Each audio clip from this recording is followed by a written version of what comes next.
ಧಾರವಾಡದ ಮರಾಠ ಕಾಲೋನಿಯಲ್ಲಿರುವಂತಹ ಜಿಮ್ ಒಂದರಲ್ಲಿ gym trainer Sabir ಎಂಬಾತ ಹಿಂದೂ ಯುವತಿಯರನ್ನೇ ಟಾರ್ಗೆಟ್ ಮಾಡಿ ಅನುಚಿತವಾಗಿ ವರ್ತಿಸ್ತಾನೆ ಎಂದು ಆರೋಪಿಸಿ ಬಜರಂಗ ದಳದ ಕಾರ್ಯಕರ್ತರು ಜಿಮ್ಗೆ ಬೀಗ ಜಡಿದಂಥ ಘಟನೆ ನಡೆದಿದೆ. ಧಾರವಾಡದ ಈ ಫಿಟ್ನೆಸ್ ಫಸ್ಟ್ ಜಿಮ್ನಲ್ಲಿ ಟ್ರೈನರ್ ಅನುಚಿತವಾಗಿ ವರ್ತಿಸ್ತಾನೆ, ಹಿಂದೂ ಯುವತಿಯರನ್ನೇ ಟಾರ್ಗೆಟ್ ಮಾಡ್ತಾನೆ, ಯುವತಿಯರ ಬಾತ್ರೂಮ್ಗೆ ಹೋಗಿ ಬರ್ತಾನೆ ಮತ್ತು ಟ್ರೈನಿಂಗ್ ವೇಳೆ ಬೇಕಂತಲೇ ಮೈಕೈ ಮುಟ್ಟಿ ವರ್ತಿಸ್ತಾನೆ, ಹಿಂದೂ ಯುವತಿಯರ ಬ್ಯಾಡ್ ಟಚ್ ಮೂಲಕ ಅಸಭ್ಯ ವರ್ತಿಸ್ತಾನೆ ಎಂದು ಆರೋಪಿಸಿ ಬಜರಂಗದ ಕಾರ್ಯಕರ್ತರು ಜಿಮ್ಗೆ ಬೀಗ ಜಡಿದಿದ್ದಾರೆ. ಏನು ರೀಸನ್ ಏನು?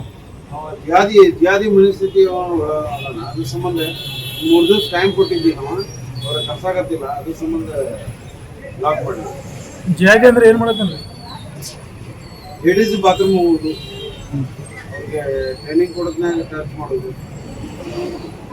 ಸ್ಥಳಕ್ಕೆ ಉಪನಗರ ಪೊಲೀಸರು ಭೇಟಿ ನೀಡಿ ಪರಿಶೀಲನೆ ಮಾಡಿದ್ದಾರೆ.